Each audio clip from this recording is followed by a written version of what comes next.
You don't need Netflix, you don't need cable. Hop on YouTube, welcome to the hood table, where we chop up local and global events vocally. You don't really wanna miss out on these conversations. Just joke a little, laugh a little, get that wine in your system, fill your glass a little. Expose current events, talk trash a little. You never know, these opinions might clash a little. They addicted to the content, got them binge watching. You don't like it, then you want invited. Bet your friends watching in the house and your job parking lot before you clocking. They don't want to miss a second of this HD content. Everybody think they got something to say, so it's an open invitation, bring it to the table. But if you come whack, just know we ain't buying in. We gon' probably turn you back and tell you sorry, try again. Yeah, welcome to the hood table. You don't need Netflix, you don't need cable. Yeah, welcome to the hood table. You don't need Netflix, you don't need cable. Hey, welcome back to the Hood Table family, the Hood Table Nation. One more again. How's everybody doing? Today is the beginning of my Thanksgiving vacation. I am off all the rest of the week, but I hope everybody is being safe, remaining vigilant out there in these times, and is blessed. We are going to get right into this review of Sistas season 2 episode 6, and it was called The Look. And as always, make sure you guys like the video, share the video, subscribe to the Hood Table, follow us on IG, Twitter, Facebook, and our website, thehoodtable.com, where you can sign up for our monthly newsletters, and also you can click the store button to go to our merch to get you some of the Hood Table merchandise. So now, again, we are going to review season 2, episode 6 of Sistas, and it was called That Look. What was it called? The Look. I think it was called The Look. But anyway, regardless, let's start off with some Andy, some Gary, and some Paris. Last episode, we had saw how Gary once again went to that bipolar, jealous, demanding, that controlling place, or should I say space, once again with Andy. Regardless how much she tries to love on him, to love all over him and be right by his side, he still cannot seem to get past his jealous, envious ways of every single man that she has an interaction with. But oh wait, until he finds out what old Andy has been up to lately. Child, Hayden is the last, or will be the last person Gary needs to be worried about. That Paris, he is fine. He is very attractive. But at first he was literally pretty sure that he had no chance in hell with Andy. Then all of a sudden, just like that, he's been invited to hang out with her at Maurice's party.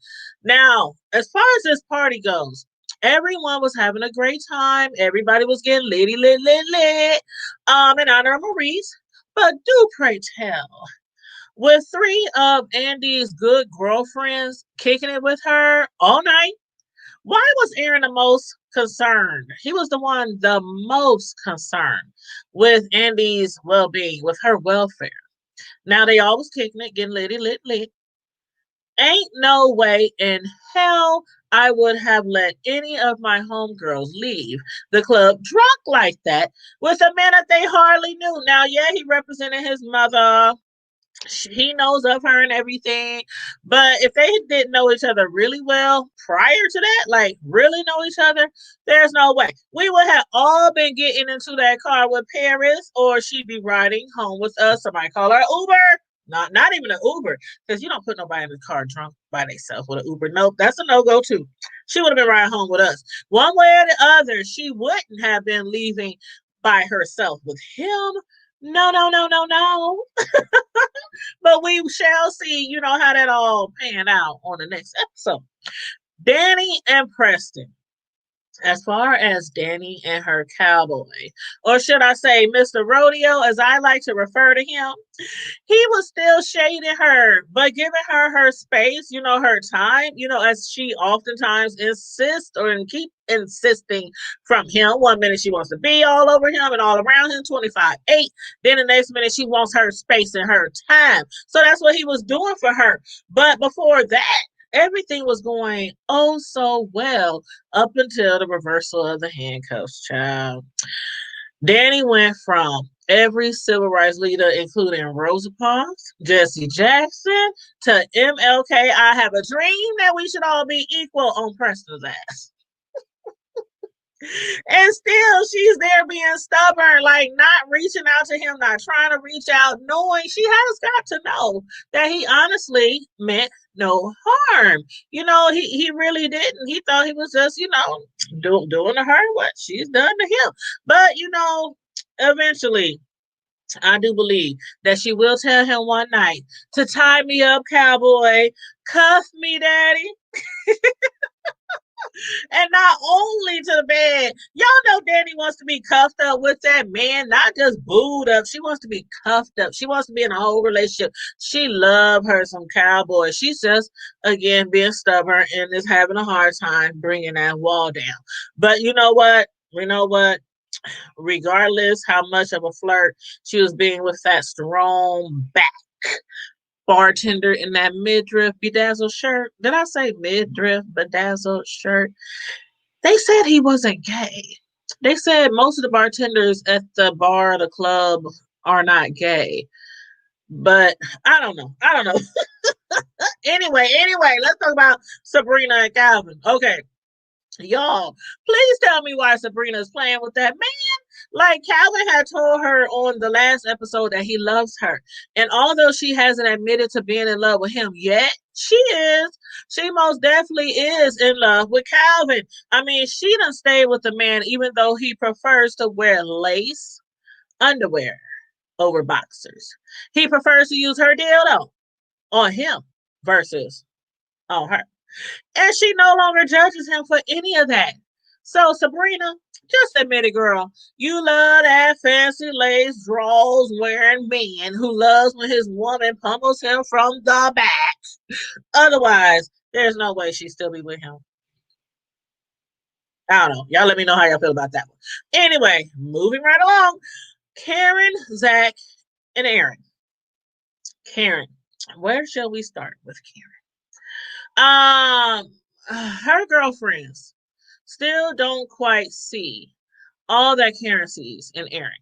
I mean, ever since the day they first laid eyes on each other, it has been nothing but drama after drama after drama. When they first went out, his wife caught him with Karen. And the wife was livid because she didn't want a divorce. He was filing for a divorce. She didn't want a divorce. Then Karen was like, okay, Aaron, it's a no-go. You still married. I don't want no parts of all that drama. And then it didn't matter to the wife. She still was accusing Karen of basically breaking up their happy home, coming in between her and her man, which ultimately led to the wife committing suicide right in front of Karen at Karen's beauty salon. Not only that, but then the mother, the mother of Aaron's dead wife, sent her son to murder Karen. And thanks to who? Thanks to Zach. Not Aaron. Thanks to Zach for rescuing Karen in her time of need. Now, remind y'all of all that because y'all know I ain't never been feeling it for Aaron. Never until this episode. Again, like I said earlier, out of Andy's 3 friends at the club with her, Aaron should not have been the one to be the most concerned about Andy's drunken state when she was trying to leave with that man. But Aaron, I'm still not totally decided on you yet, bro. So tread lightly. Tread lightly, bro. Now, finally, Zach and Fatima. Whew. Is Zach finally moving on? Or is he just finding other ways to pass time, while still being in love with Karen? Somehow, I knew that Zach and Fatima would end up in bed together. Now, I'm not sure if this is, the lust between the two, a strong attraction, or loneliness that is sending all these sparks back and forth and back, between the two. But I will say that the words, encouragement, the actions that Fatima is giving Zach most definitely is not what he was receiving from Karen. But on the flip side, gotta keep it a buck. Women, we're supposed to encourage our men and vice versa. But as for a woman, she will never be able to make him or shape him into being a man or teach him how to be a man. So there lies a big difference between the two. There lies a big difference between the two. So in my best Kate Michelle voice, you can't raise a man. He's already grown. What you gonna do? You wonder why he acts like a boy. It's cause he wasn't raised right before you. Message. And on that note, I'm out. Bye.